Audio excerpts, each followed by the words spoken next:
We are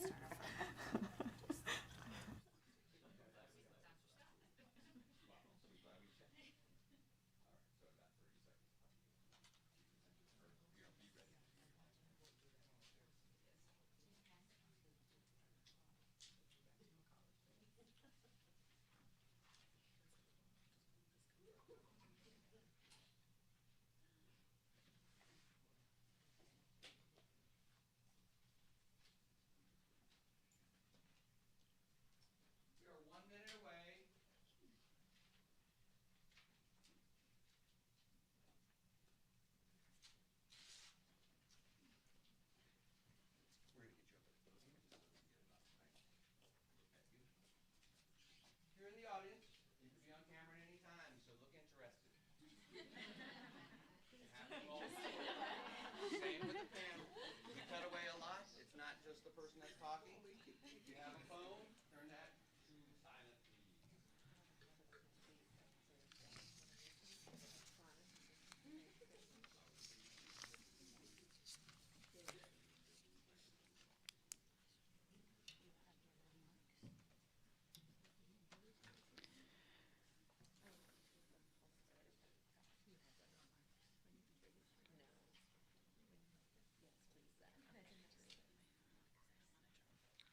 All right, stand by, clear the set, please.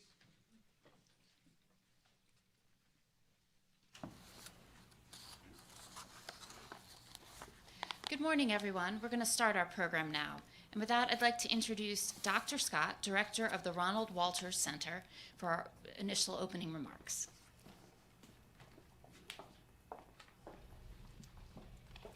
Good morning.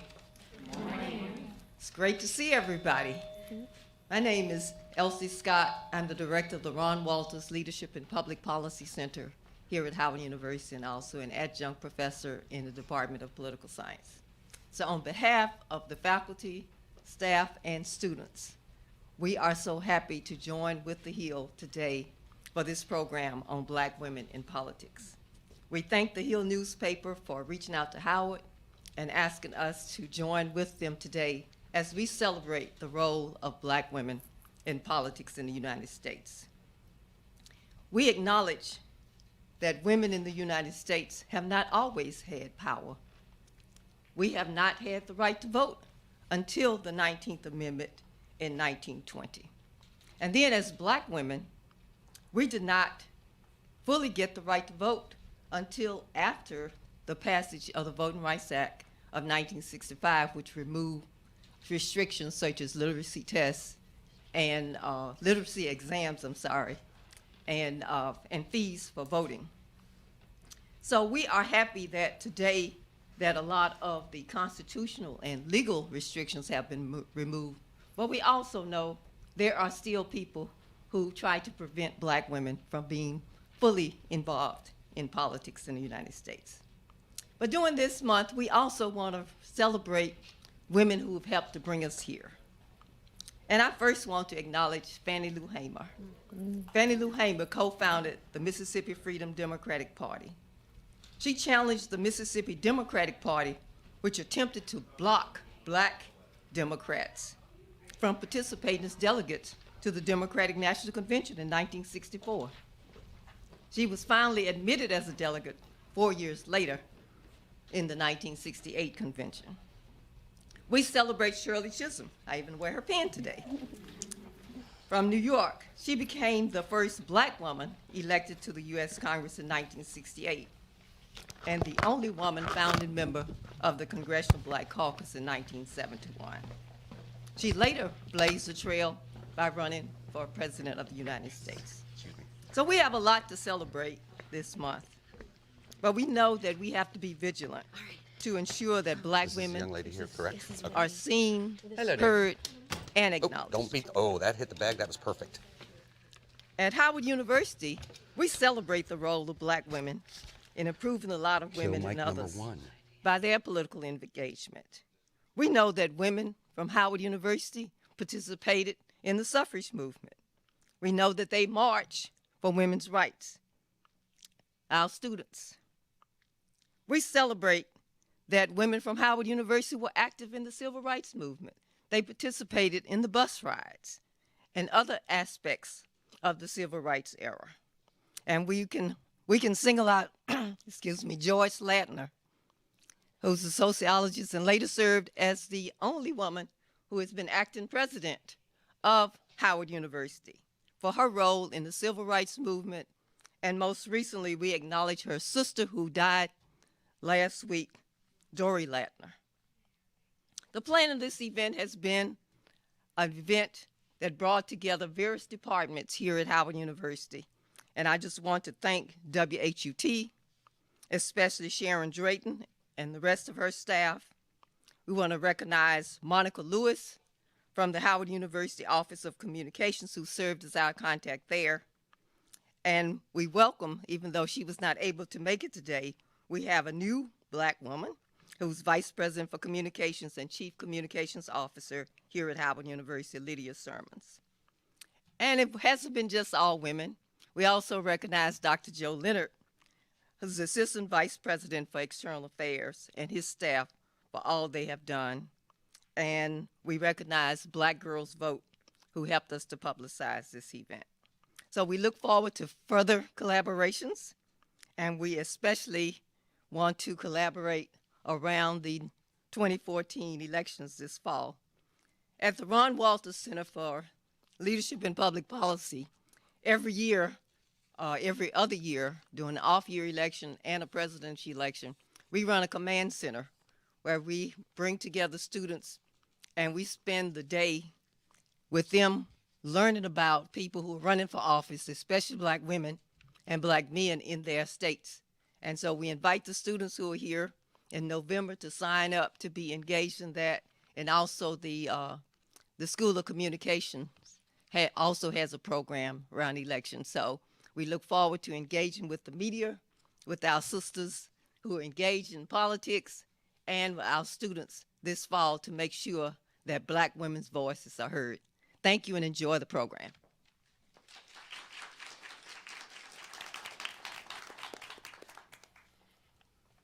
Thank you, Dr. Scott, for that wonderful introduction, and thank you to everybody at Howard for helping facilitate today's event. Good morning, everyone, and welcome. I'm Sarah Cott, Senior Vice President of Programming at The Hill. We are thrilled to be here today at the studios of WHUT Howard University. Today, a record number of Black women are serving in Congress and state legislatures, but they are still significantly underrepresented. What needs to be done to increase Black female representation in politics at all levels, and what can be the impact going forward? And with that, I am delighted to welcome the host of today's event, Cheyenne Daniels, the Hill's Race and Politics reporter. She is joined by Gabriel Wyatt, founder of the Highland Project, Bowie City Councilwoman Roxanne Inde-Bumadu, Adrian Shropshire, Executive Director of Black PAC, and Kimberly Klasick, who will be joining us shortly. Cheyenne? Thank you so much, and thank you everybody for joining us today. We are here to talk about Black women in politics, and so I love seeing all of the beautiful Black women in the audience today. Thank you so much for joining us. We are going to hop right in and start with just a question for everybody here. In your opinion, when we think about Black female representation, are we represented in our politics today? Gabrielle, would you like to start? Thank you for having me. I'm Gabrielle Wyatt. I'm the founder of the Highland Project. And when I think about this question, I actually first think about the women that the Highland Project invests in, the coalition across generations and sectors that we've been investing in since 2020. And when I first look at that question, I say yes, because I think about leaders like Mary Pat Hector, who ran as soon as she could for Atlanta City Council, and now she leads RISE, which is one of the largest national nonprofits focused on students alleviating the unfair student debt that they are carrying. She invested her Highland Project dollars in Equity for All to ensure that Gen Z organizers knew that they not just had the power to organize, but they also had the power and the right to run for office. Mm-hmm. And so I think we can sit and look at the national numbers and actually look at national policies, right, and feel the rollback that's actually happening right now. But when I look at the leadership of the Highland Project, I see us represented. I see us exercising our power and our agency. Adrian, do you feel that Black women are represented in our politics today? So it's you know, when you said the question, the first thing I thought is, how, you know, how do we define politics, maybe, right? And so I think that, because I know I'm a Black woman, and I'm not sure I see myself as being in politics, right? I think that there's a way in which Black women participate, make significant and huge contributions to our communities, who see themselves as leaders, whether they are, you know, working in the schools, or they're leading a community group, or they're, you know, engaged in policy. And I'm not sure that people tie that all together and say this is politics, when in fact it really is. And so, you know, I think generally when I think about the women that we are, you know, working with and encouraging to mobilize their communities for elections, there's a lot of women, right? There's a lot of Black women. And so I think on that level, yes, right, we will ourselves to engage, right, based on how we see and what we understand to be the needs of our community. When I look at the United States Senate, that's a different story, right? Are we representing the United States Senate? No, we're not, right? And so there's a, you know, when we think about the record numbers of women who have run for office, who are in, you know, Congress right now, record numbers of Black women, that's a significant accomplishment. But there's so much further to go, and we know that having, you know, we would hope that we would have 2 Black women in the Senate, you know, come in when we get to 2020 through 2024, but we may not, and we may be not represented there, you know, again. We certainly have Senator Butler right now, but that's temporary. So, so when we look across offices, there's a lot of work to be done. Roxy, I'm very curious about, as somebody who has run and been elected, what your thoughts are on whether or not Black women are represented in our politics. Well, first of all, Cheyenne, let me start by saying thank you so much for extending an invitation to me. Good morning, everyone. My name is Roxy Ndebumadu, and I have the distinct pleasure of being elected to the Bowie City Council in Prince George's County, Maryland, which is the best county, I would have to say, in all of America.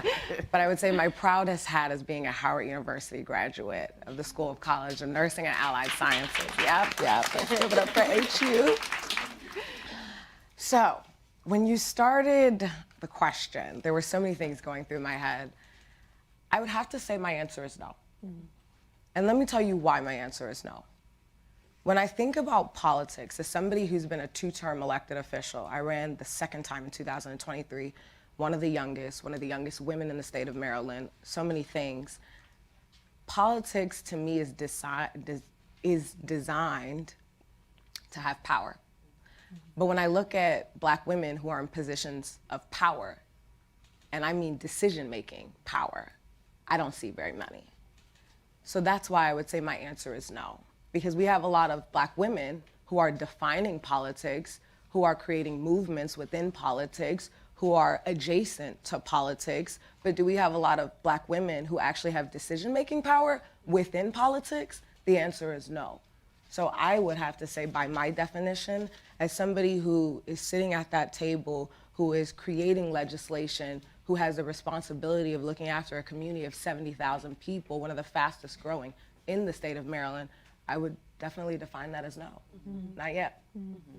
Yeah, and I want to stick with you for one moment, Roxy, as being somebody who is elected, as representing the Republican Party right now, looking out at this beautiful young crowd right here, with that in mind, that we are not represented at the decision-making table, can you just talk a little bit about how you got to that table to be able to sit there and say, I'm gonna be part of these decisions? Wow, I can't say that I woke up and that was my thought one day, and it's crazy. So let me take a step back. This morning when I was getting dressed, I put on my class ring and I almost like wanted to go into tears, because it wasn't so long ago that I was sitting right here in the same very seat back in 2016 before I walked across the stage. And when I drove around campus looking for parking, we'll be talking to Muriel Bowser sometime this week about this, I said to myself, wow, it feels like yesterday. I was just right here. I didn't wake up walking the streets of Howard University saying I'm gonna run for office, saying I'm gonna have a seat at the table. That wasn't my story. I knew that I was going to get a job, I was going to provide for my family, I was going to do all these great things, maybe have the opportunity to go to Europe and go on vacation, finally learn what vacation actually meant. And then I got to Microsoft after college. And Microsoft was amazing. I was in big tech, but even being in big tech, less than 3% were Black women in big tech. And I looked around and I said, wow, we have so much power. We're designing all these products that people are using, but there's less than 3% Black women in the room making the products. That's a problem for me. So one day I was sitting in a room, and I will always, always give this man the highest honor because he changed the trajectory of my career, Fred Humphreys. He said, you should maybe run for office. And I was like, Fred, have you met me? Like, what is going on here? No, I should not. He said, Roxy, you should run for office. And I said, I respected Fred, very prominent government affairs professional, knows a lot of people, seen a lot. So I said, maybe I should. So I looked into running for elected office. It was about 45 days before the city council election. I said, you know what, why not? If I don't tell my story, who's gonna tell it? If I don't represent my people, who's gonna represent my people? And I ran for office. I wasn't very active in politics. I wasn't very active in a party. I just knew that I grew up in a community. I was passionate about that community. I saw what happened to my community when certain people got into power, felt like the community was going in a different direction. And I said, if not me, then who? And so I ran, and then I won. And I became the first African-American woman to represent my district. And let me tell you the power in that and why this is so important. First of all, I won by 16 votes. So every vote matters. 16 votes. So if 16 people woke up that morning and said, you know what, I'm not gonna go vote today because my vote doesn't matter, I wouldn't be sitting on the stage. I wouldn't be in the room at all.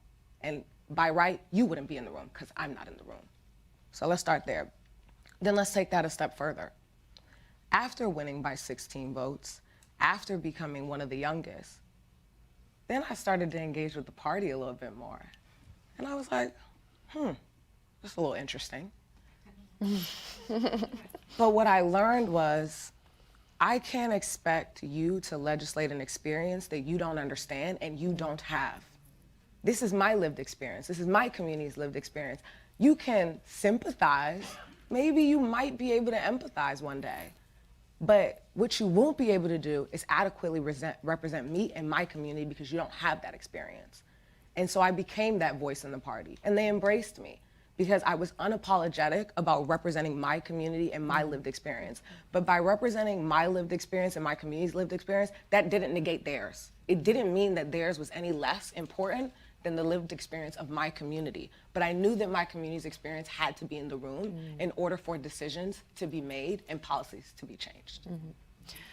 Roxy, thank you so much for sharing that. I want to pivot just a touch to you, Gabrielle. When we think about the Highland Project's mission of helping invest, sustain women in leadership roles, listening to Roxy's story, how do you see us collectively ensuring that not just she in her position, but other women are able to seek out that position and say, without somebody else coming up to them and saying, oh yeah, you should run, how do we just instill that in women naturally?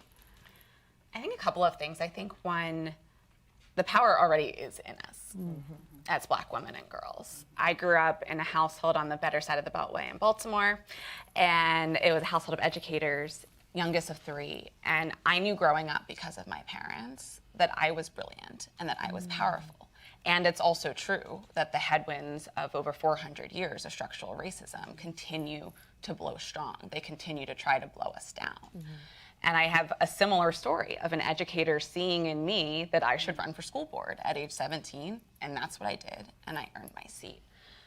But fast forward to the Highland Project, and I think for us, what we care deeply about is creating a circle that is truly intergenerational to pass on this power that lives within us. So often when I was in leadership roles in public service, there were never intergenerational tables. At best, they might have been 2 generations, but we never were sitting with someone 2 generations behind us and 2 generations ahead of us. And I think when we're not sitting together, we lose our stories. We lose the stories of Roxy's power.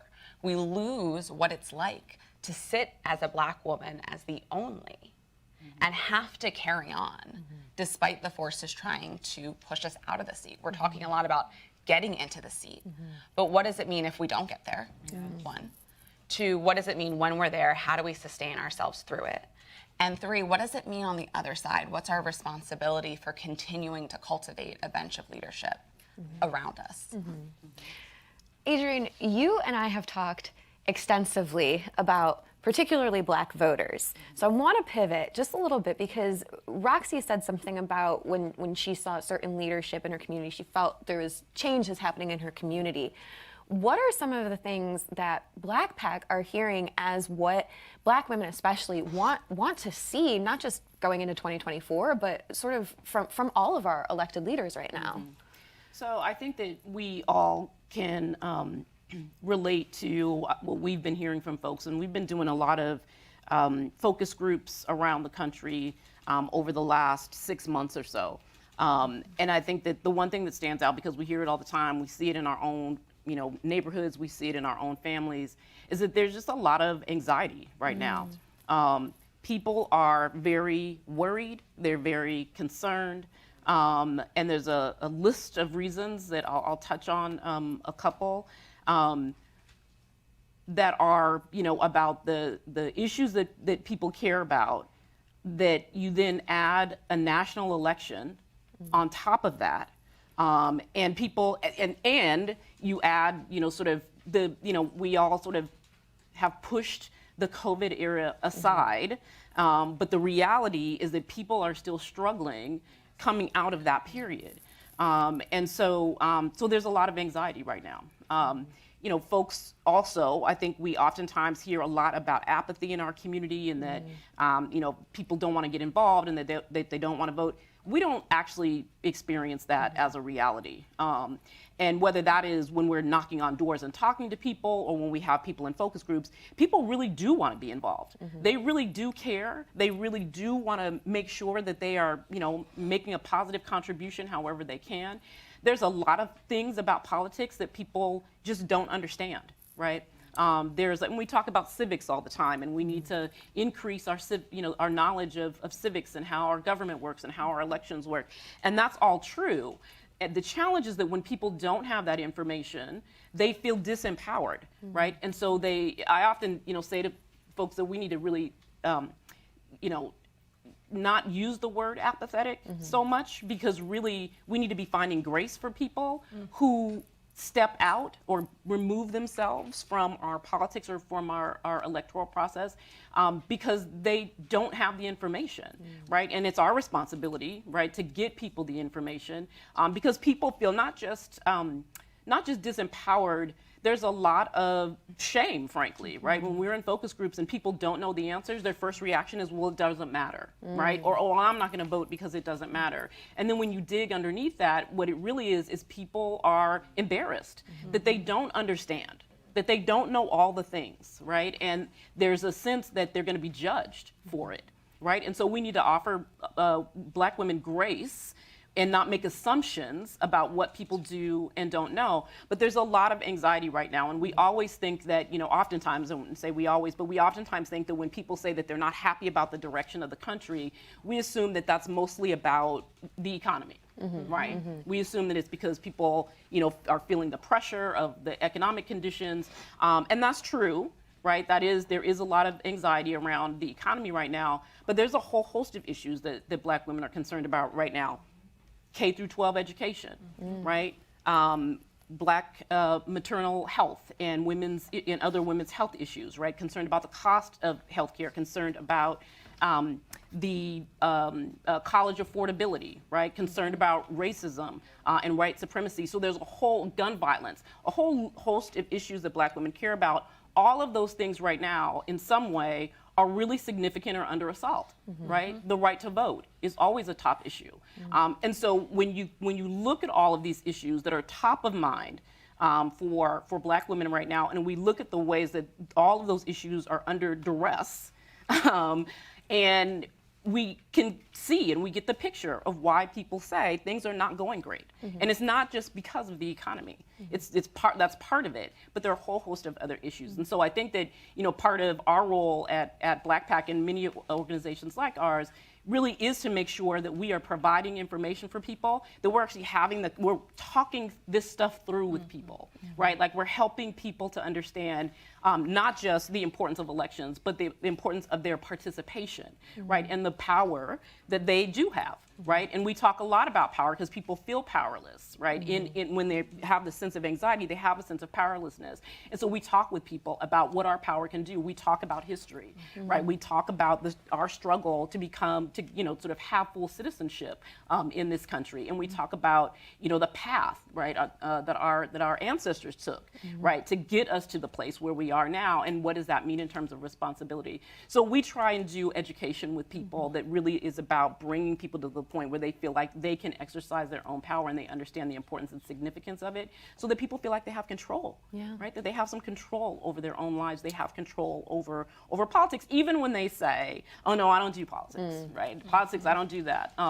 We talk about what does that really mean, right? So there's a lot of anxiety and there's a lot of stress, but there's also a lot of hope, I would say. And people really do. Again, there is a sense that I know I have to do something. I know I have to participate, and the one thing that I can do collectively with my community, because voting in a way is a community action, right? For our community is a way in which in some moments that we show actual resistance, right? Is by showing up and voting, and people are feeling that in a really intense way right now.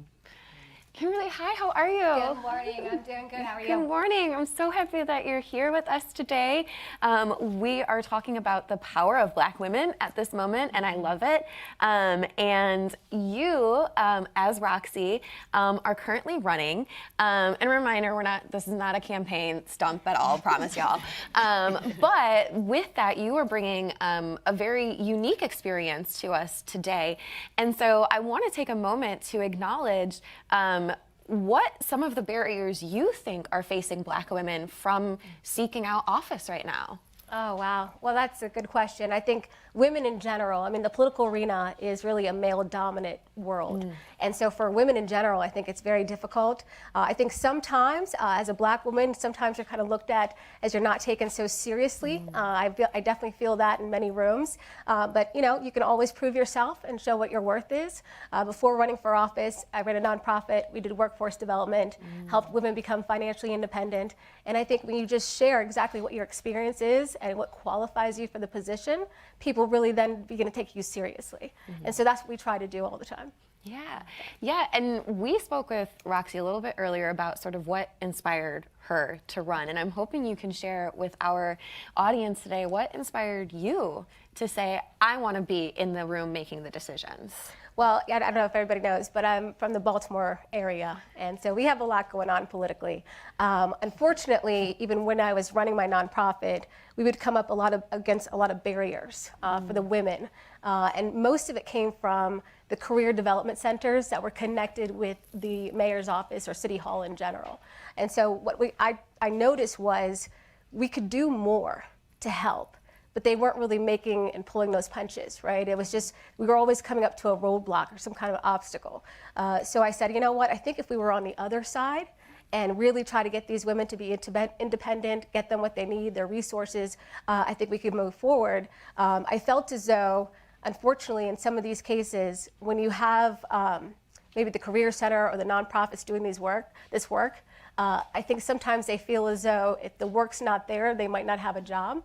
So it's kind of like job security to continue it and maybe slow down the process. When I thought, you know what, these women can't wait another day. These women have things to do, bills to pay, and families and mouths to feed. So I just thought, you know what, let's get in there and really, push and strive to make this work. Yeah.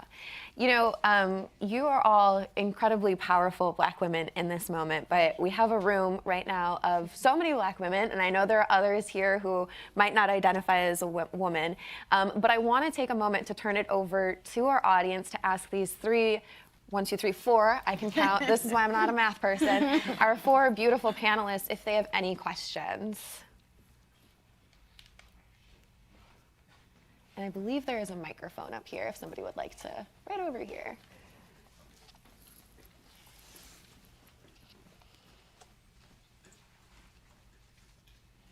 Good morning. Good morning. I didn't know how loud this was going to be. I am Amber Dodd. I am the associate editor of the university. I also am the associate editor of Howard Magazine as well. My question today is, because we are producing an election story within our upcoming magazine for spring summer, do you think that the mistrust of Black voters or young Black voters is well earned, especially in the day and age where the seniors of Howard are the people who missed out on their freshman year? 2020 was COVID time, and we've seen the tumultuous political environment. So I'm wondering, do you feel that young voters have earned their mistrust with the political atmosphere that we're seeing today? Thank you. I can start. So there's a lot of mistrust in general across the board, regardless of age demographic. I think that, so I would say the younger generation, and I think that when I was talking about the issues and the sort of anxiety that is felt when we're talking with voters, I would say that there is the intensity of that is felt most by younger people, right? And I think that there's a lot of reasons for that. There's a lot of issues. The sort of list of issues that I talked about are those are what we would say in our when we're doing research. Those are top box issues for young people, and they don't see, and you all don't see oftentimes progress being made on those issues, or you're seeing rights being rolled back right before our very eyes. And so there's a reason to say, well, what is this all about, right? Why am I showing up, right? We expect a transaction in some ways in our politics. Mm-hmm. We show up, we vote.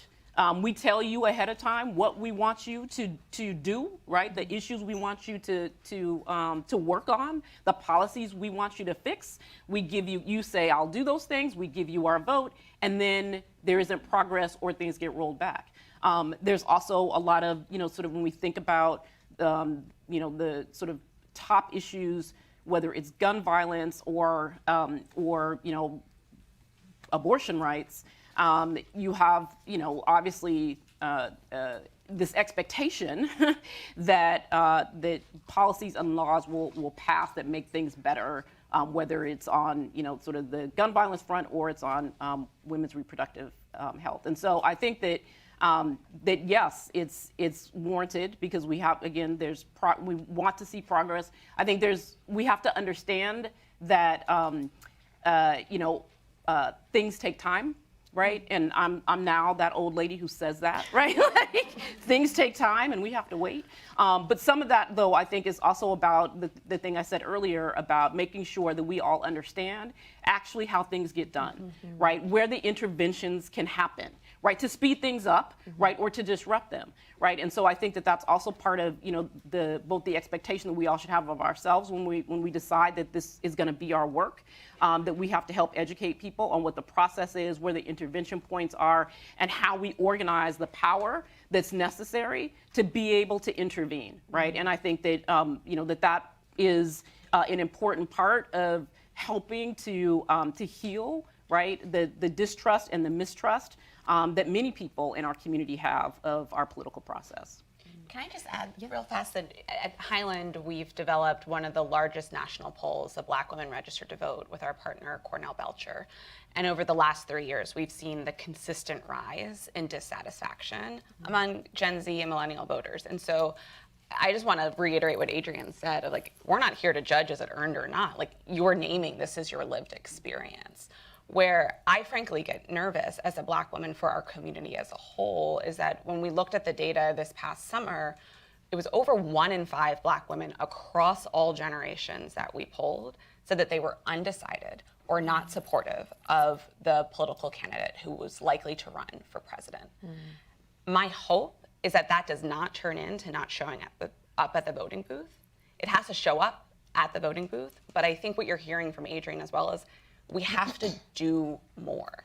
It's whether you see yourself in running for political office, whether you see yourself being a chief of staff to the future Roxy, whether you see yourself in philanthropy, moving the important dollars that are necessary to sustain movements. It's not enough to vote. It's an important first step, but I think we have to see the sustained action through. And my question to you all, it's to myself every day, is what are we fighting for? What are we fighting for, and what's the one or two actions that we're going to take, not just between now and November, but on the other side of November to pursue that future? And I want to turn it over very quickly to Roxy and Kimberly and extrapolate a little bit on that question and say, with that mistrust, which we know is there, how does that affect the way that you're talking to these young voters in your communities to tell them, maybe not you don't have to trust me, but to know, like, we hear you, we hear that distrust, and we know perhaps it is rightfully earned? Okay. I will say that I think there might be a lot of mistrust because of the media. I'm one of those people. Look, I ran in 2020. I believe we had a successful run as far as getting our name out there and name ID. We had the most watched campaign ad in history. But even in black spaces, nobody really acknowledged that. And I think sometimes when you're black and a Republican, sometimes you are looked down upon or at differently by other black people, which I don't think is helpful, honestly. And so for me, I would think that if we could come together and just know, look, if you really want somebody at the table, you need to have people on both sides, right? Because when you have the Republicans that have the majority in the House and say we have the majority in the Senate and say that Trump's in office, you still want black people at the table, right? So you can't just push people away because they're on the other side of the aisle. And I think sometimes that mistrust is there. And I would say that, you know, with your own very eyes, you're not stupid. You see what's going on. But then you hear a different story from the media and you're kind of looking at it like, wow, I'm watching this real, you know, live in time on Instagram and they're telling me a different story, but you know the truth. You know, it's like, what are you going to believe, your lying eyes? And so I think we have to really just remember that not everybody has the same ideas and policies, but we all want to get there and to the same place, right? We all want public safety. We all want a good education system. We don't want to pay, you know, $8 for a carton of eggs, right? We all want the same things, but there's different ways to go about it. And I think sometimes when you shun some people because they're on some different side of the aisle or a different viewpoint, I think sometimes that hurts us as a whole as far as the community. I think there's two things that I have to start off with saying. One thing that I need people to realize that Kim touched on. If you're not at the table, you're on the menu. I just need you to understand that. That's just it and that's all. The second thing is when people show you who they are, believe them the first time, not the second, third, or fourth, or fifth, or sixth, the first time. And I feel like there have been a lot of elected leaders who have shown the community who they are, but yet for some reason, we don't want to believe them for whatever reason. And so I think it's both sides. And I can say this confidently because I'm a millennial. I'm 30 years old. I just turned 30 last year. And so I think for me, what was so interesting about my race and talking to voters and getting people to vote for you, because understand that one of the most intimate things you can ever do is cast a vote. It is a very intimate experience. And to convince people that you are the leader of their lifetime is a very powerful thing. For me, as a Republican woman, black woman, who represents an 89% Democrat area, 89%, I need you guys to understand, it's very historic and it's very unusual. In our campaign was all ran by all black women, my campaign specifically. Only one of them was Republican. Because I don't believe in siloed success. I don't believe in, oh, I'm only Republican, so I can't talk to Democrats, this and that. Because at the end of the day, like Kim said, we all want to get to the same destination. But people also have to understand that with the democratization of information, it has made it very difficult to suss out what's real and what's not real, especially with the rise of artificial intelligence, deep fakes, things of that sort. So now we're talking about having the agency to be able to delineate between what's real and what's not real, and really doing that due diligence and having that opportunity to understand how is this person going to show up for me? Because the concept of servant leadership is something that's real, but it's no longer real in our politics, unfortunately. And so to answer your question, is the mistrust earned? I think it's on both sides. It's not just, on the millennials and the Gen Zs. It's not just on the elected leaders. It's on both sides, because many elected leaders have showed you who they are. Nobody wants to believe them for whatever reason. And so there's a thing of insanity and expecting different results not coming. But then there's also this thing of you owe it to yourself and you deserve to have that representation in every room, at every table, on every side. Because like I said in the beginning, if you're not at the table, you are on the menu. And I see that so distinctly clear by being the only Republican on a body of 7 elected individuals, and really being in those rooms and having a gentleman who's not saying, why am I going to raise taxes in an election year? I'm going to just wait and run for re-election and raise taxes after the election. I hear those conversations. I hear them so clearly. But again, if you're not at the table, you're on the menu. And fortunately for my community, I'm at the table. Thank y'all so much. Yes, and I just want to echo that sentiment. Thank you, Gabrielle, Adrian, Roxy, Kimberly. You have all been absolutely incredible. We're so appreciative of you for taking this time today. Thank you so much. Thank you.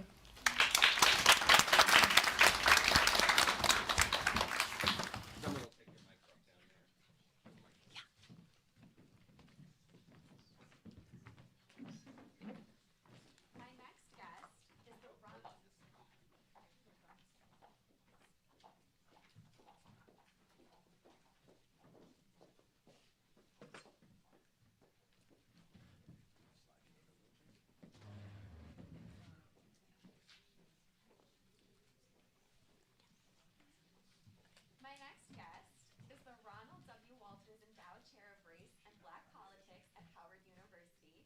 She was also the first Black woman to become the gubernatorial nominee for a major party in the United States. Hi, how are you? We're a little excited. Can we come in again? Yeah, do we want another walk-in? We want another walk across stage?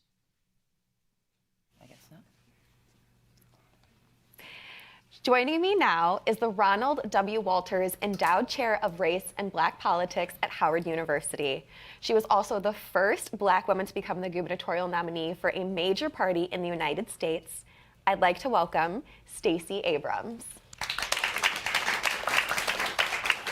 Stacey, thank you so much for joining us today. How are you? I am well. Thanks for having me. Absolutely. So we are here to talk about Black women in politics. And as we get started, I want to ask you the same question that I started our panel with, which is, do you feel that we are accurately represented in our political world right now? Not at all. No. No. Part of representation is power. It is not only having the numbers, but it's having the ability to translate those numbers into lived experience, into policymaking. And we live in a time where Black maternal mortality is at an extraordinary level. We live in a moment where our tax policies do not reflect the realities of our labor cycle. We live in a moment where the denial of access to health care is incredibly persistent in the region of the country where 56% of African Americans live, which means Black women are being denied access to health care. And we live in a moment where this is the first generation to actually lose constitutional rights since Reconstruction. And for women of color, for Black women in particular, the loss of bodily autonomy is dangerous to our economic future, our educational future, and it is an assault on our civil rights. And so, no, I do not believe that we are adequately represented. You know, one of the things that we often hear when we think about representation is we think about the federal level. We think about our White House, we think about our Senate and the House of Representatives, but how important is representation at our state and local levels? I began my political work at the local level. I was actually deputy city attorney for the city of Atlanta, and it was that experience that actually led me to run for state legislature, in part because I saw a mayor who attempted to solve hyperlocal issues, often being thwarted by a state government that did not respect her responsibilities. We know that there is an intentional devolution of power from the federal to the state level. Again, it has been most acute when it comes to the issue of abortion and bodily autonomy, but it's happening across the board. That means that if you want to understand what is changing the policies or constraining your access to opportunity, it is at the state level. There is a bit of a stalemate at the congressional level. And so our opportunities for change, for power, for access will happen at the state and local levels. And again, because I live in the South, I'm always thinking about the fact that more than half of the African American population, a fairly sizable number of people of color live in the South, and that is the place where the state policies are the most constrained, the most restrictive, and unfortunately now the most intentionally damaging. We just saw what happened in Alabama, we saw what happened in Kentucky. Attacks on civil rights, attacks on our human rights are becoming more and more prevalent, and those are happening at the state level. We all know how important voting rights are for you. So I want to take a moment to talk about why voting, especially for Black women, is so important, and just the power of Black women voters. Absolutely. So I often say, voting is not magic. Voting is medicine. Magic, you do it once, ta-da, things are done. It doesn't work that way. Voting is medicine. There are ills in our society. There are challenges that we face. And we need to take the medicine to ameliorate the consequences to make us better. But sometimes the medicine is bitter. Sometimes it feels worse than the actual malady that you face. But part of taking medicine is that you've got to do it over and over and over again, because when you stop, often whatever you're facing will metastasize and get worse.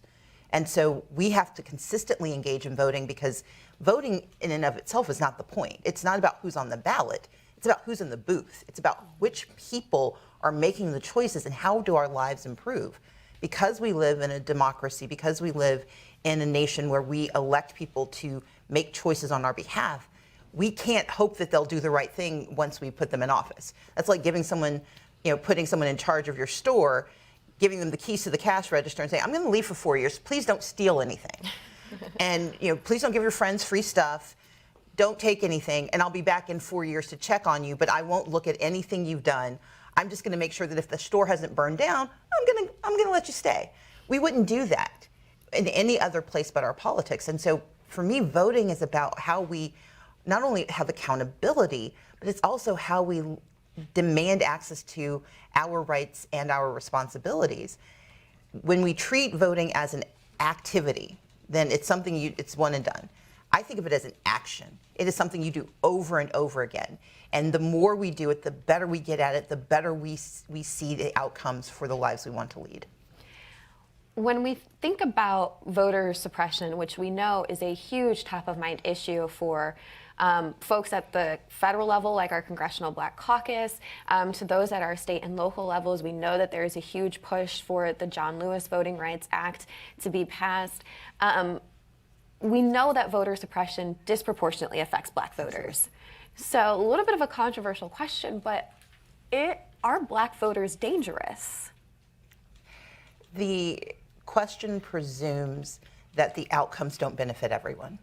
When Black people vote, when we have seen engagement and opportunity, we have seen progress for everyone. Think about Reconstruction. That was a time of economic surplus for a nation, coming out of a war when we finally allowed African Americans to fully participate, even for a brief moment. We saw dramatic changes. We saw incredible improvements.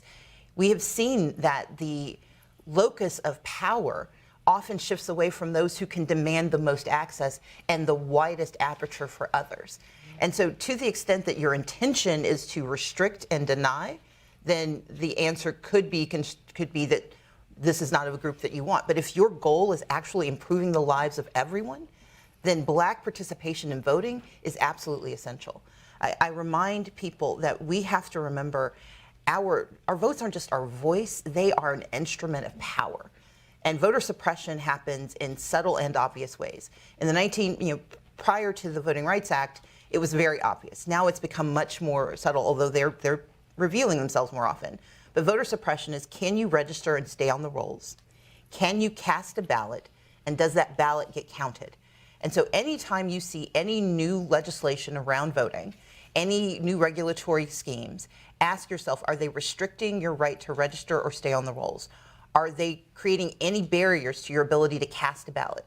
Are they guaranteeing or undermining the ability for your ballot to get counted? That's voter suppression. It is no longer counting beans in a jar. It's shutting down polling places, restricting who can vote by mail. It is making decisions that limit your ability to be heard. And the reason they want you to be silent is because what you say is incredibly powerful. When we show up, we show a difference, and that's why our voices are so important. I want to pivot very briefly because when you were a student at Spelman, you had gone to the board of trustees over tuition hikes. And I don't know if you remember talking about this experience, but you said when you were reflecting on it that we have to stop waiting for people to ask for our opinion. Can you just talk a little bit about why that idea of waiting for somebody to ask us what we think is so important, especially when it comes to Black women? So as a student at Spelman, I was on scholarship. I availed myself of all financial aid. And I found out tuition was going up, but they weren't increasing my scholarship. I wasn't going to be able to access a higher Pell Grant that year. And somebody was going to have to come up with the money, and I didn't have it. And so the instinct for a lot of my colleagues in college, it was simply to grin and bear it. But for me, it was an existential crisis. My education was on the line. And I'd grown up in a family where my parents taught us, we had 3 jobs: go to church, go to school, and take care of each other. But what underlined all of that was your obligation to speak up, that you could not hope that someone would speak for you. Telepathy doesn't work. I've been practicing for 50 years. It has not happened yet. And so if you don't speak up and demand what you need, if you don't speak up, especially for those who don't know they have the right to be heard, things don't change. And so for me, the conversation about democracy, about voting rights, about DEI, diversity, equity, and inclusion, these are all about how do we make certain that we are heard. If we wait to be invited to take our power, I promise the invitation is not in the mail. But if we demand our place, if we seize our opportunities, or in my case, and I think for so many, if we create our own opportunities, that's how we start to generate the change that we need to see. When I think about where we are right now, as I'm sure all of us are intimately aware of, is that we've never had a Black female governor in this country. We've had only 3 Black governors ever, all of them male, the most recent one being Governor Wes Moore being elected. But at the same time, I think about the strides that we as Black women have made when we think about Vice President Kamala Harris, when we think about Press Secretary Karine Jean-Pierre, Supreme Court Justice Ketanji Brown Jackson. Where is our line? Where do we have to say we still want more? Do we get to keep wanting more for those who are like, well, you're in the White House, you're in the Supreme Court, what more do you need? We need as much as we can hold. That's our cri de coeur. That's what we should be demanding. Our place in this society should be equal to anyone else's.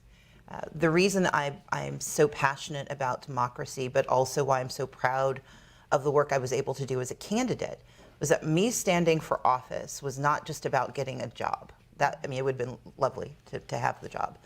But it was also about who could see themselves also asking for that power, who could see themselves also demanding the right to move into a position, to demand that promotion, to simply get the respect they are entitled to. I want to see more of us because we should see that we are more than the least common denominator. And too often we are relegated to the worst stereotype, or even worse, we are ignored. Our engagement in this society, our responsibility as Black women in politics, is to make politics work for everyone. And those who have faced the worst examples of bad politics are the ones who are best prepared to make it the most effective means of advancement and improvement. Ultimately, we are all in search of the American dream, and we can define that dream as we see fit. But we can't get there if we don't remove the barriers. And there is no one better to remove the barriers than the person who ran into it. And so for me, Black women in politics is about how we lift this entire nation. And so no, I don't think we've gotten... I am proud of every single person you named, but I know that the fact that you can name them is the problem. We should be legion, and we should be so plentiful and so powerful that we are simply accepted as the right thing to do. When I think about some of the conversations that are happening right now, particularly I'm thinking of Nicole Hannah-Jones in her recent essay in the New York Times about color blindness being a trap. And if you haven't read the essay, I highly recommend it. But with that in mind, when we're looking at, as you mentioned, I can name these women, right? And that in and of itself is vaguely problematic that we can count them off on our two hands. Will there come a day, or should there come a day, where we're able to say your gender, your race doesn't matter to be able to represent? Or do we want to keep that in mind in order to say, but I know those barriers and what we had to overcome? A few years ago, I wrote an essay for the Council for Foreign Affairs on identity politics. Identity politics is perfectly acceptable unless they don't like your identity. And when we hear about class, when we hear about women, when we hear about business, those are all identities. Why are our identities any less relevant? Representation matters because representation is the avatar for understanding what preceded that moment. If you don't understand what's wrong, you cannot make it right. Therefore, representation is absolutely important. And there should never be a moment where representation is diminished. The question is, how much power should it have because there's so much difference in what you get? So our issue should not be the fact that people cling to identity. It's the fact that we allow identity to distinguish your access to power. That's why the fight over DEI is so important. Right now, there is this very reductive narrative that DEI is this recent phenomenon on college campuses that has to be stamped out. DEI describes every single movement we have had since the Revolutionary War. Any opportunity to move this country forward, Reconstruction, suffrage, the Chicano movement, the disability movement, the LGBTQIA movement, the labor movement, those are all diversity, equity, and inclusion movements that exist because that's how we make our country better. Our representation matters because it's the way we get to the American dream that we've all been told we are entitled to. So either we change the ethos of this nation or we change the process that makes it so. And my intention is to change the process. That's why I work so hard to make certain we can all vote, that we can participate, and irrespective of who we vote for, you should have the right to be heard. But representation in that is absolutely essential because you cannot solve problems you don't acknowledge. And more importantly, you won't solve the next problem if you don't have the experience of having solved one before. We have a few more minutes, but I do want to offer our students, our audience, a moment if anybody would like to ask a question. We have a microphone right over here.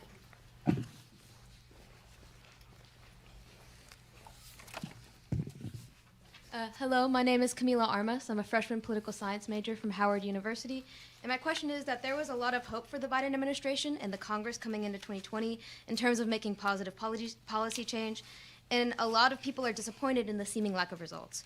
So where does policy change that will most affect the issues Black women and other minorities face happen? On a local and state level, or is there still hope for the national level coming into 2024? Thank you. Absolutely, thank you.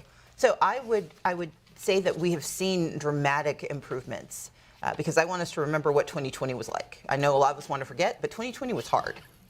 And since that time, we have seen dramatic action, not only on climate change, on attempts to make sure we expand job opportunities, on health care. We had a child tax credit that got taken away. So what we've got to remember is what was and then what disappeared. There were moments that were instituted by the Biden administration and by that Congress that when the congressional makeup changed, those changes disappeared. And so we cannot eschew federal engagement, and we should always hold to the reality that even though we get what we want, the other side gets what they want too. And so it's a constant tension, and our obligation is to make sure we're a little bit further ahead than the other guys. So my very strong sentiment is that we have had a successful administration that can't get everything done because there's a lot to do, which is why they're asking for 4 more years. But putting that aside, what we also cannot do is think that every problem gets solved at the federal level. That is why my focus is so assiduously on state politics, because we know that for most Americans, the choices about education, about the economy, and about elections is not federal. It's actually state. It's either because of a stalemate at the federal level or because they've already devolved that power to the state and local governments. And so we've got to have a both and approach, both state and local and federal. But when we decide to focus on one to the exclusion of the other, the people who are fighting against our advancement are going to take the power of that other space and use it against us. So we've got to look everywhere all the time. Thank you. Absolutely.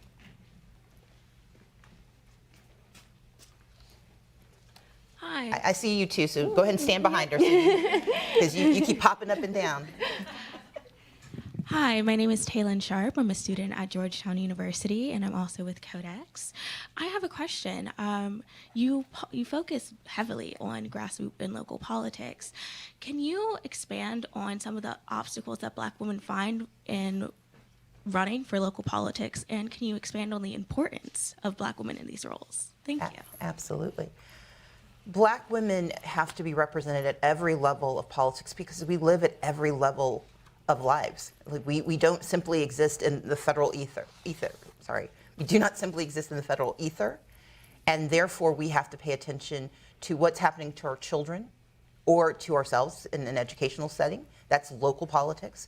We have to understand what's happening with bodily autonomy. That's state politics. We have to know who gets access to funding for capital, for our jobs, and for the businesses we want to start. That's state and local and federal. We've got to pay attention to the constraints on our ability to grow our opportunities. That happens at all levels. And so I start at the grassroots because when you can create the strongest team, those teams then send up your players. I mean, it's kind of like a farm team. Sorry, I use a lot of sports analogies. But if you only have one person at the local level, that person may not make it all the way up. That's why you need as many as possible starting at the most easily accessible level, but it's only easily accessible if there are resources. It's hard for Black women to raise money, in part because it's hard for Black women to ask for money. It's hard to make it through the political systems that give you the right to know that you can ask for money. I operate in a space where I just don't ask for permission. And sometimes I ask for forgiveness, but even that sometimes. Part of it is that we've got to own our authority to do what needs to be done without needing other people to say it's the right thing to do.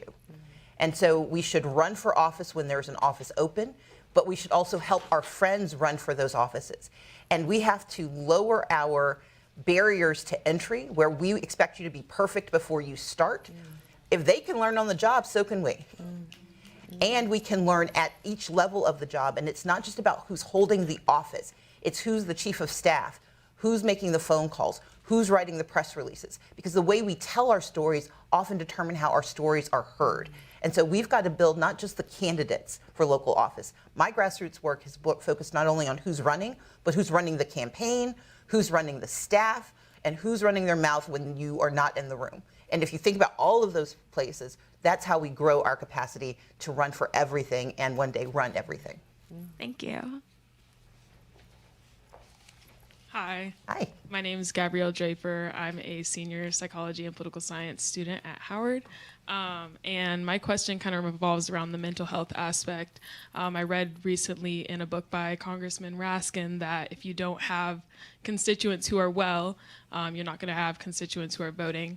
And so I'm curious as to how, you know, in your work to promote more engagement in voting on the state level, really at every level, but how can we address the mental health aspect and really give people just the self-autonomy to actually get to the polls themselves and really know that their vote matters?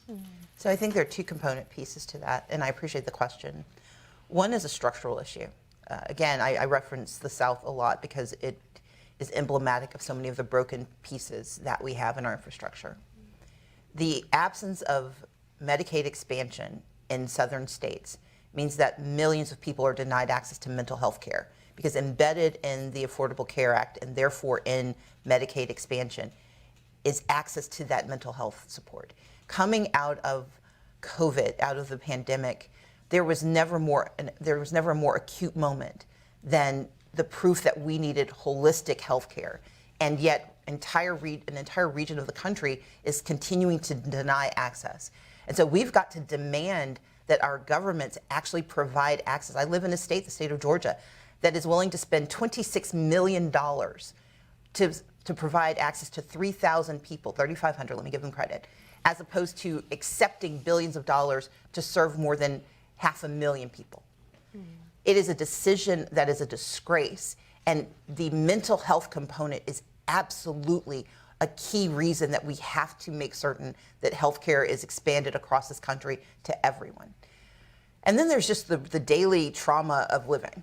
And part of what I tell folks when you're trying to engage voters, lectures don't work. No one has ever been lectured into action. You just do it because you're tired of hearing it. But the lecture itself is not what creates the change. But our job is not to lecture. Our job is to ask, how can I help?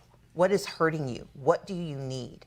If you want to convert someone from non-voting to voting, or if you want to change their vote from one side to the other, ask them what they need and then listen to their answers and help them find solutions. My teams, whenever I run for office and whenever I'm in office, their job is to say, how can I help first and foremost? Because if you start with that, you create a sense of empathy, but also you create an action-oriented behavior. I can help you, but I need you to help yourself by showing up to make certain that I'm in a position of power to make that help real. Thank you. Thank you. And I want to give a big thank you to you for joining us today. Again, ladies and gentlemen, this is Stacey Abrams, Ronald W. Walters Endowed Chair of Race and Black Politics at Howard University. Thank you so much. We appreciate it.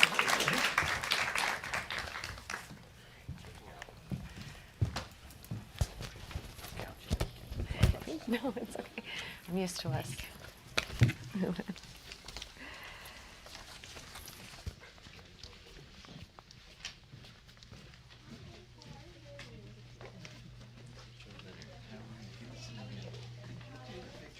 Students in my class right now. I have 3 students who showed up. I'll just sign that as far as how do you get to choose your opinion? Back then it was because I watched a lot of Amy Gardner's. It was Elizabeth Montgomery. I used her last name, and then her evil twin on Bewitched, Serena.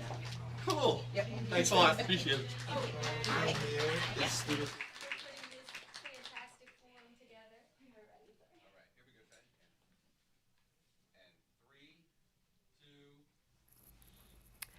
I would now like to welcome our next guest, Whitley Yates, Director of Diversity and Engagement for the Indiana Republican Party. Whitley, thank you so much for being here. Looking stunning. I'm loving this outfit. The fashion is foundational.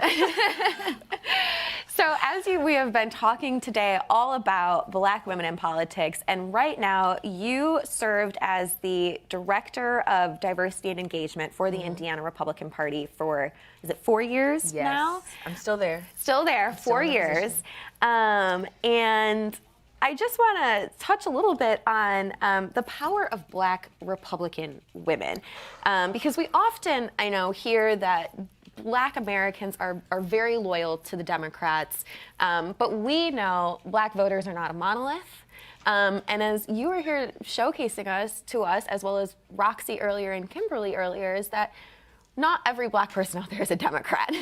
So what is the power of Black female Republicans? That's such a heavy question. And it's heavy because there has been a void of Black women engaging and interacting within the Republican Party. And I think that part of it is by design.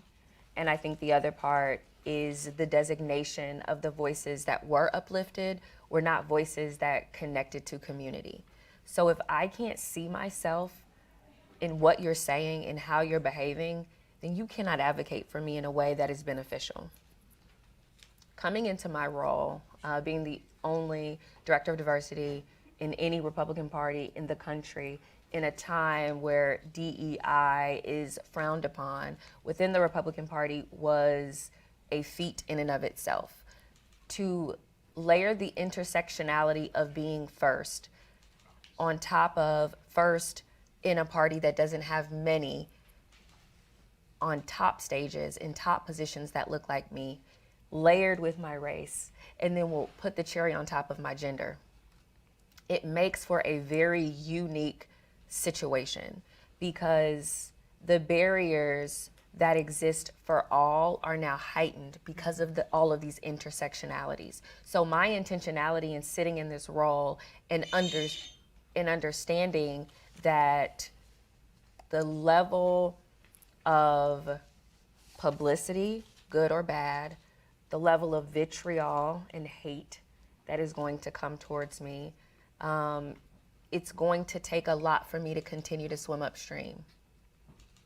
When I see people and I hear the conversations being had, when I look at the level of representation of the Roxys, it gives me hope, it gives me fuel to consistently show up in the way that I need to do my job. Because the truth is that when you look at other Black Republican women that have been given a microphone, a lot of them are not representative of a majority of what Black women feel and what we're experiencing. And so I think it's vitally important for Black Republican women to understand how important their voice is so that they can utilize that in the space that they sit in, knowing that they may be the only one there.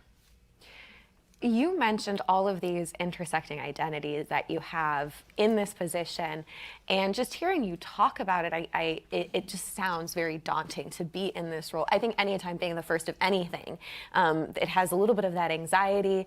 But looking out at our audience right now, you know, how would you just walk somebody through being the first Black woman, first anything, and to say you can continue doing that. It might be scary, but keep pushing forward. So, you know, I'm a very purpose-driven person. So coming into this role, I was like, I don't know if that's for me. I like to be unbought and unbothered. I don't want to put any titles. I don't want to be affiliated or assimilated, but I understood that I needed to be on this side. I understood that I needed to be at these tables because the leaders who were making the choices and decisions hadn't been exposed to the things that I had been exposed to. So I understood that the policies being predicated at the tables that I didn't sit at were going to be as narrow as the people that were sitting at the table.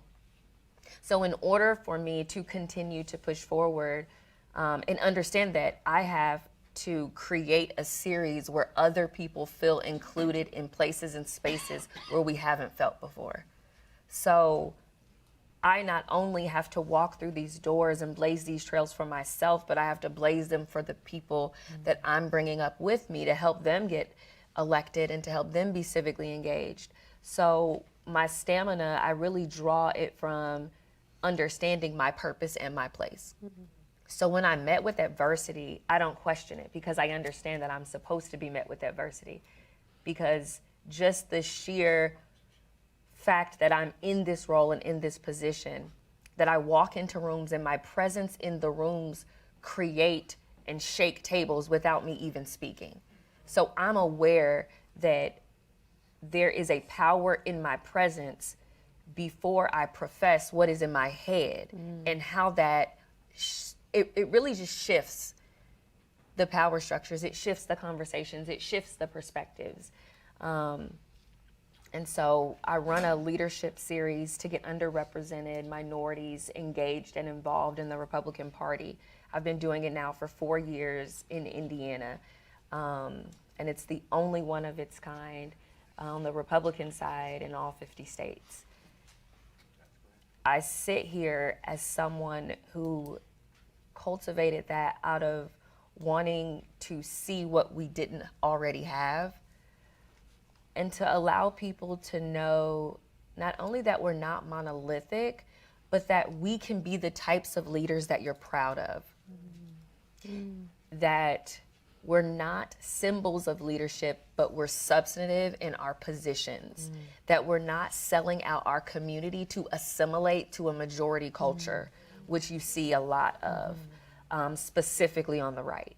And so in cultivating this series, in finding people who understood that if politics is a game of chess and you have to protect the king is not a person, it's not yourself, it is the community in which you come from and that you represent. So how you're showing up for that community and how you move the pieces, even the ones that aren't on your side, how you engage and interact and create strategies of success is all for one goal, and it is to protect and to elevate that community. And so I sit here on this stage after running this series and people telling me on both sides that I wasn't going to be successful, that nobody wants to not only identify as conservative or Republican, but they definitely don't want to be affiliated or run for office. I sit here as someone that has a successful nationally lauded program where we have been able to elect the first Black Republican president in the history of Indiana. And it's because I understood the mission and I didn't let the barriers be a distraction. And I think someone said it before, but the best person to obliterate the barrier is the person who met it. And so as I'm forging the way for those behind me and able to also sit here and say that we got the first Black woman elected in the history of Fishers on the council. She's actually the first Black person ever elected in the history of Fishers in Hamilton County, one of the most wealthiest counties in Indiana. It is because I understood my assignment, I stayed focused on my purpose, and I also brought other people with me to continue the work. You said something that really struck me, which was that the idea of for Black Republicans, you're selling out to your community, and that is something that we hear often. Do you think that we are focusing too much on Black voters or Black leaders? On where are you identifying right now, and before we're able to decide if we can trust you? Like, do you think we do that with other leaders, or are we just doing it with Black folks, and especially with Black women? Now, Cheyenne. Ooh, so I'm putting her on the spot, y'all. So I'm gonna be honest. Yes, it is heavier on the right. And the reason why it's heavier on the right is because the mistrust we talked about earlier. It's because the lack of seeing people that look like yourself on that side. More importantly, that compounded with the rhetoric that also feels against you. It feels abrasive, it feels like sandpaper. So there is a heavier burden to be. And I say that to say that a lot of Black women Republicans actually have to prepare to come out and tell people how they feel, because we don't necessarily have the luxury of being independent in our political ideology. We actually have to prepare to explain why we think and why we feel and why we align, because we don't necessarily have the freedom to go against what is popular and common. And to say that on the other side, there isn't that, they don't have that level to where they have to prove who they are. I would say that on one side, I can see a lot of people who look like me, and I don't necessarily see our communities getting better. On the other side, I can say that there may not be a lot of people who look like me, and I can't necessarily see our communities getting better. And so I think the question is not about whether or not we should be looking for representation through our race and through our gender, but it is the resonance and not symbols of leadership, but substantive leaders that create policies that progress our communities. And so if I have someone that looks like me that's not progressing my community, how is that representative of me? On the flip side, if I don't have anyone that looks like me and my community's not being progressed, then I know that I'm not represented. And so it's almost a double entendre. I think that there should be intentionality placed on having diverse voices at the table. And I also believe that there should be strong intentionality placed on having substantive leaders at the table. And that substance comes from how they are able to progress their communities through policies that are impactful. I think about your series that you mentioned, the Indiana Republican Diversity Leadership Series. Can you talk a little bit more about that series? But also, I'm curious, how do you see the work that you're doing with this series translating to be nationwide?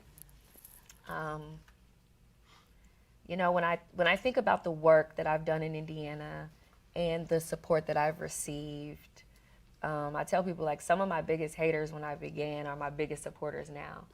Some of the people who looked at my face and told me I wouldn't be successful have given me thousands of dollars to support the success that we've had.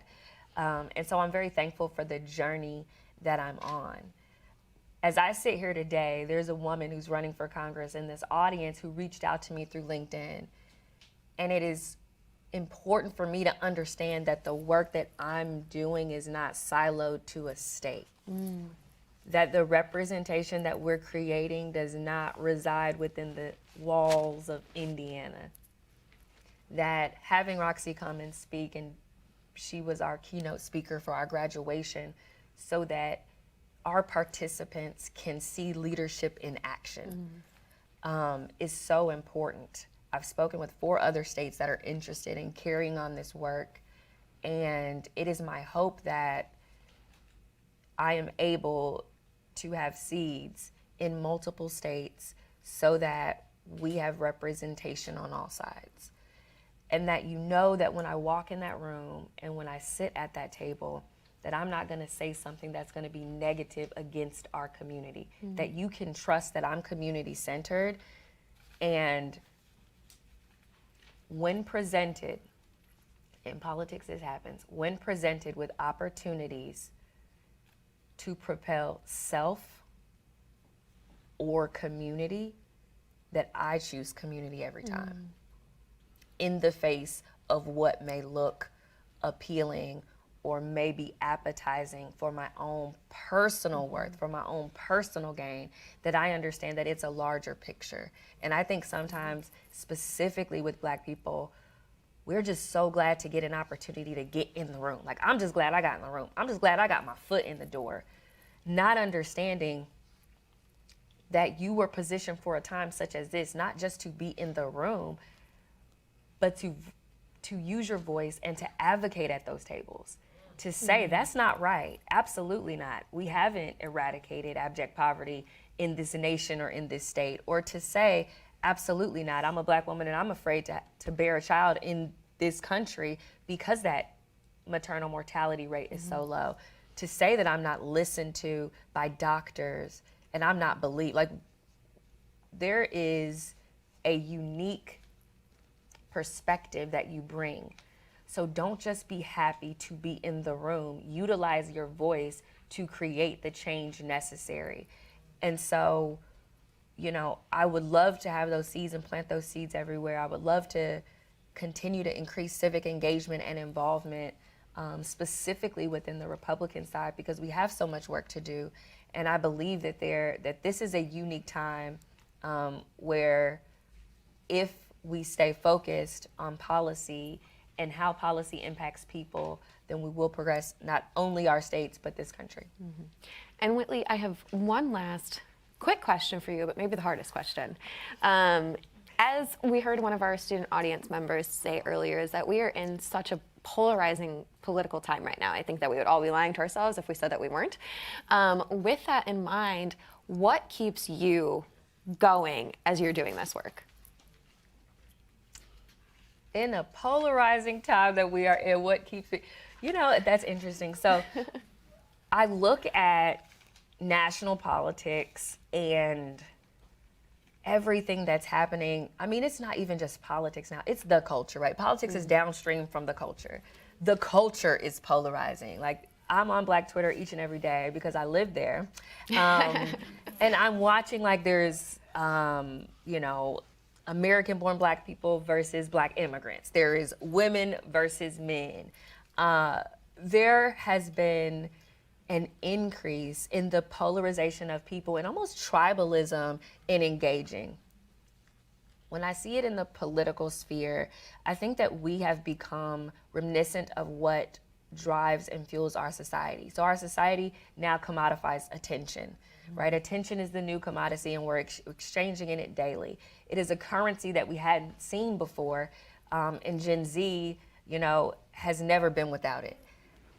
And so with all of that happening, our politics have become entertaining, a performance, if you will, where you have people who are insiders supposed to be producing policy, pretending and performing about what's happening and what's going wrong, but you are elected in this position to fix and change the things that you're telling us is wrong.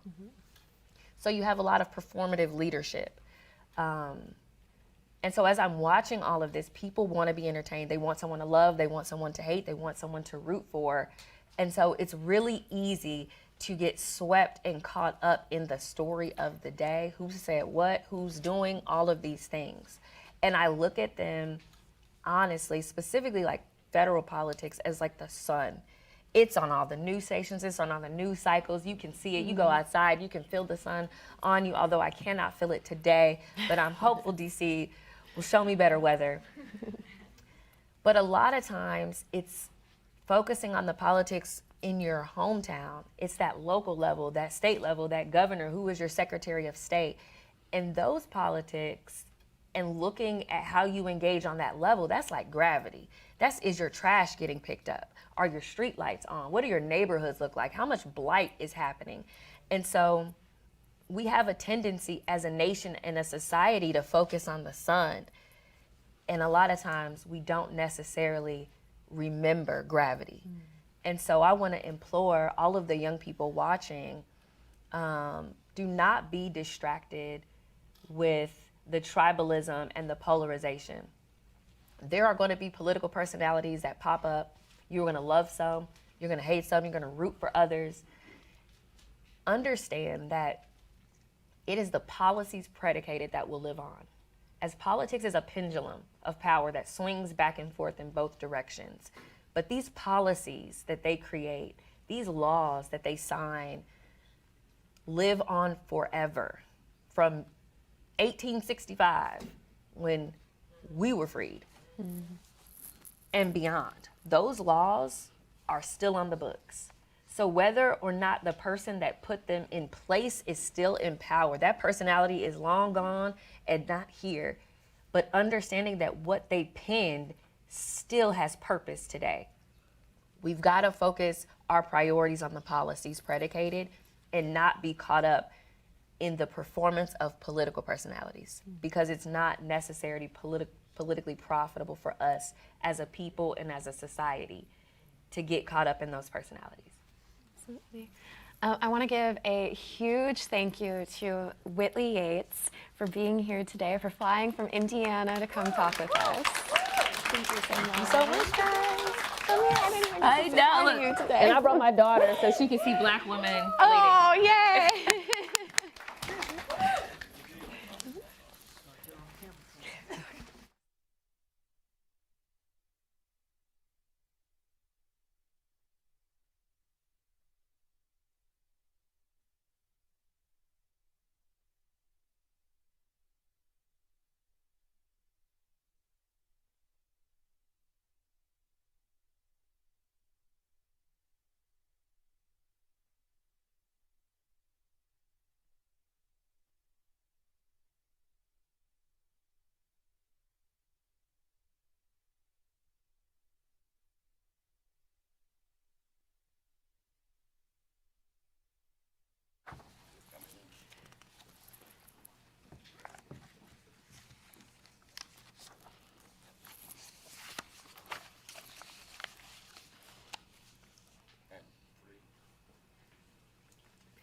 Joining us now as our final guest is Congresswoman Cori Bush, co-chair of the Equal Rights Amendment Caucus and Congressional Black Caucus member. Thank you so much for joining us, Congresswoman. How are you? I'm good. I'm glad to be here with you all. Absolutely.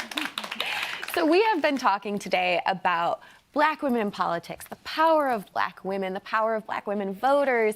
And I just want to take a moment because last March, you and I believe Congresswoman Ayanna Pressley really took the lead in showing the power and strength of Black women when you revitalized the introduction of the Equal Rights Amendment.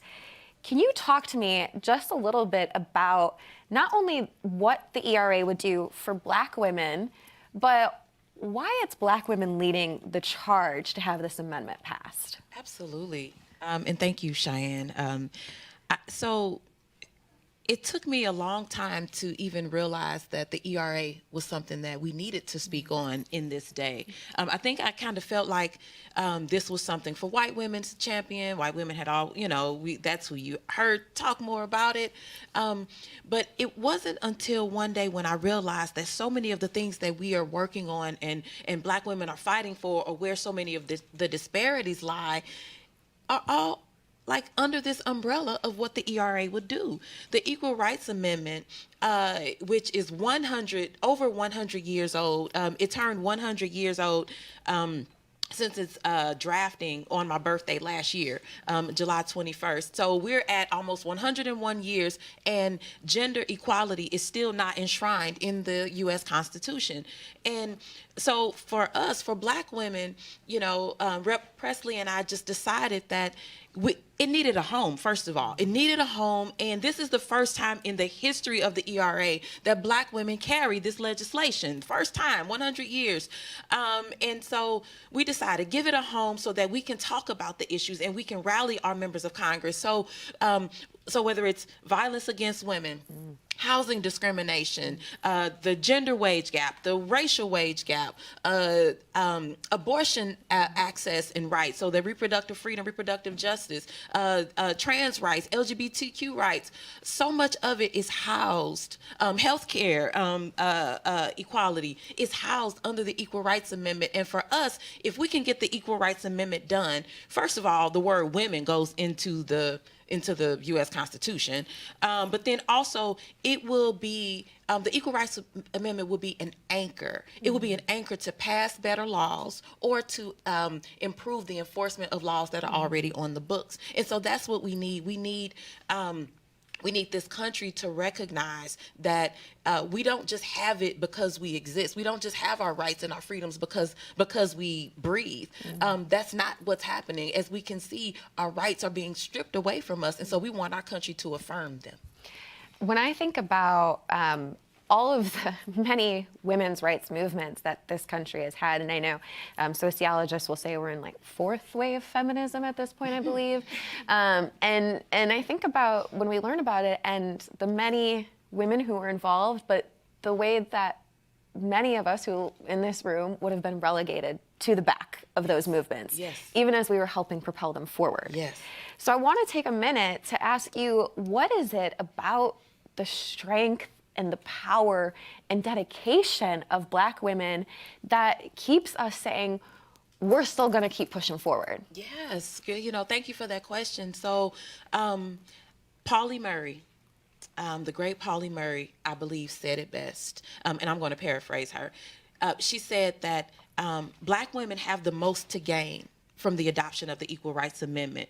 Black women are doubly victimized by the twin immoralities of racial and sexual bias. And so because of that, we understand that because we have the most to gain, we have to be the ones. We can't wait for anyone else to speak up to us or to speak to our situation and our challenges the way that we can. We have to speak up for ourselves. Now, it's great when other people will advocate will work with us and be those co-conspirators with us, but we have to make it clear what's happening to us. And I think that that's something that if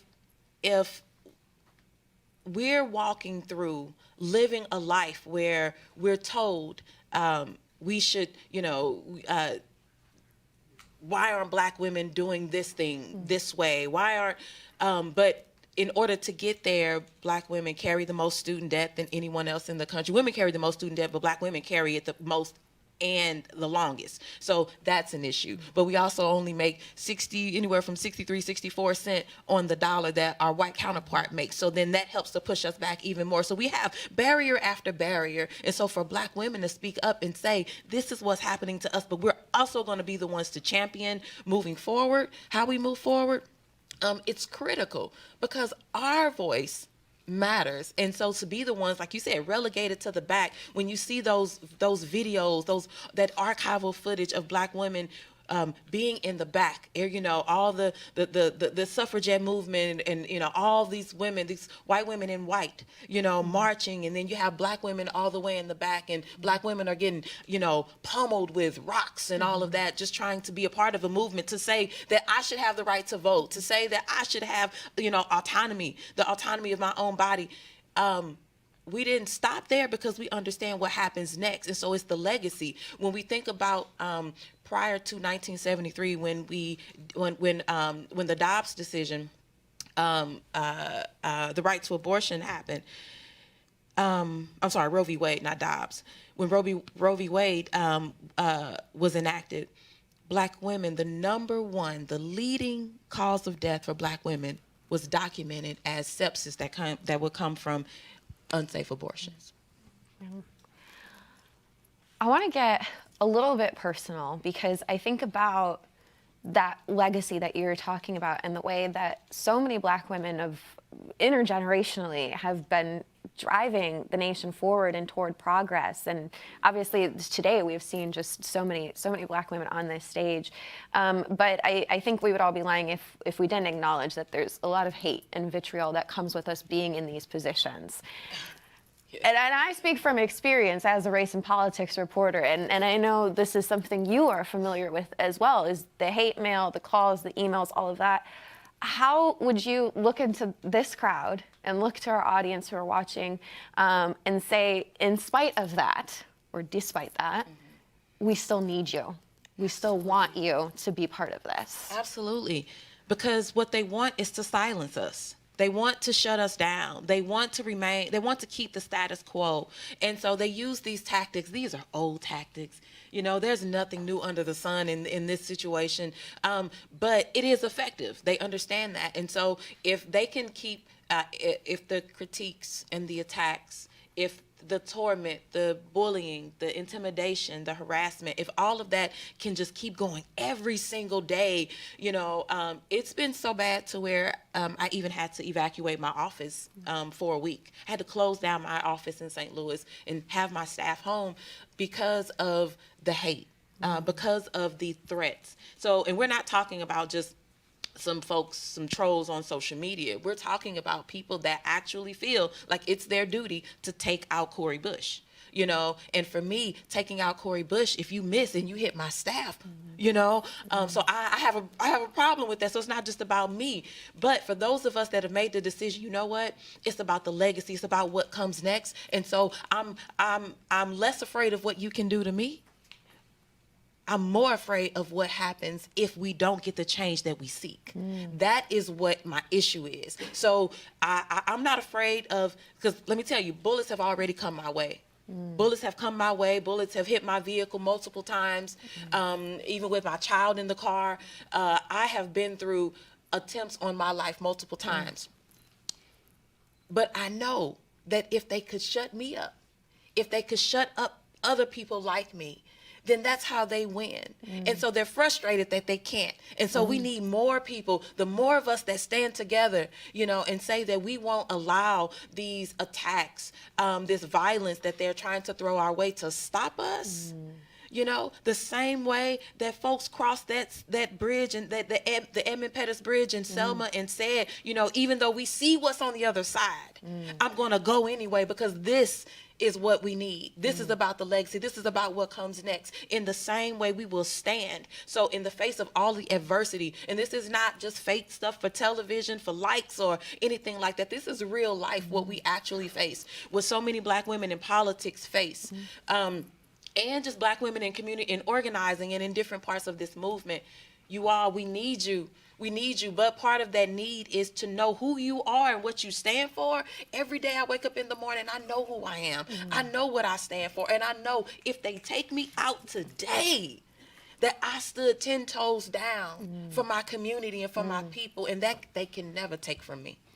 Y'all hear this passion? Can we just take a moment? You know, every time I'm at a press conference with you, and they're always like, oh man, we gotta follow that up, or we got preacher Corey Bush in the house. That's what they always say. And I think we can hear that organizer background of yours really shining through. And before I turn it over to see if any of our audience members might want to ask a question, I do want to ask you how much of that organizer personality, character, drive plays into the legislation that you bring forward to the House floor every day? Every bit. Every bit. When I entered Congress, I coined the term politivist. I said that I'm going in as the politician and the activist. And I'm a politician just because of the definition of the word, you know, it's the actual definition. But I'm a politician and an activist because I said that I would not let go of my movement background, my organizers and activists, my protester family that I work with, Ferguson Frontline, you know, I won't let go of them, but all the other areas where I organize, we all come into the table together. So when we craft legislation, that's how we craft our legislation. We work with those groups. We ask for advice. We ask for counsel, and we work together to draft legislation because the motto of my office is to do the absolute most for every single person in our district, starting with those who have the greatest need. So that's how we do that. Absolutely. So we don't have a microphone for questions, but if somebody would like to speak loudly, I would like to offer you a moment to ask the Congresswoman a question. Go ahead. Hi, I'm Amber Dodd. You can stand up, yeah. Hi, I'm Amber Dodd. I'm the Howard Magazine Associate Editor. And I just really resonate with what you just said about, you know, putting people who have those needs first. How do you strategize centering the most disadvantaged men? So the question is basically, how do I strategize to center the people who have the greatest need? Is that correct? First of all, because I was one of those people. So that's how I look at it. I think about where I was and what I needed and how people crafting legislation thought that they were doing such a good job. But because they had never been through those struggles, they didn't know what they were stepping over. And so I've been unhoused. I lived in the car with my 2 children for a number of months and my partner at the time. And we would just park in front of someone's home and just hope that the police didn't stop us, you know, because we had this strange cars in front of someone's house all night. And I couldn't go to sleep really because I was worried that my 2 babies in the back, like if it would get too cold at night, if one of them I would wake up and if one of them would be dead. So I was mixing formula in the bathroom at a local McDonald's. And so I've worked as a low-wage worker, uninsured. I entered Congress as an uninsured person. I have almost lost my life to domestic violence on multiple counts. The person left me for dead. So I have been through so many of the things that people in our communities have gone through. I have asthma right now partly because of the environment in which I live. So over and over again, I am the people that I serve, you know, and so that's how I'm able to do it. I look at what it was like to be unhoused, what it was like to be sexually assaulted, what it was like to be, you know, to suffer domestic violence and just so many other things. And how do I craft legislation to be able to speak to those things that you go through? And for one quick example, when I decided to do a protest on the Capitol steps, some of you may have seen it, because the eviction moratorium was about to expire and 11 million people were going to be at risk for evictions. And I'm like, how do we, as Congress, just go on vacation, go home, and like let that happen? And so I didn't know what else to do. I said, well, let me just do a protest on the steps. But one thing that was brought to me was people were like, oh, well, they can just go to food pantries and get food. They can do this and that. And I was like, do you not realize that in some places, food pantries you can go to once a month? You know, so how do you get food for the rest of the month if you can only go once a month? And they're going to give me milk. Where am I putting milk if I'm living in my car? Like, it was those types of things. And people were like, oh, I hadn't thought about that. So. I think we have time for one more. Again, you might have to speak a little loud. Speak in here. Okay. Hi, my name is Courtney McLean. I've been an activist in South Carolina for the past 4 years, and I definitely resonate with how all of the violence, especially being in the Deep South. So my question is, how do we create more confidence and getting people to come out and come to these protests, do grassroots organizing, and just making sure that people feel comfortable, even though we do know the risks that come with activism.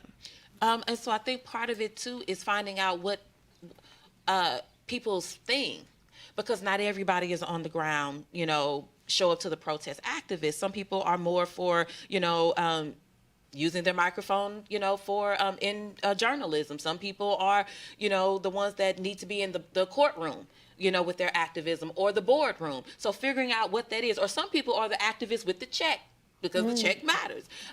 But then you have the folks, it does matter, because we got to eat when you're on that front line, and all of that. But the folks that do feel like I can be on the ground, it's about making that connection. Why we need you in particular on the ground, what you bring to this front line. That's the part that I think sometimes that we miss. People feel like, well, somebody else will do it, or I may lose my job, I may lose my friends, which are all very true, because that happened to us during the Ferguson uprising.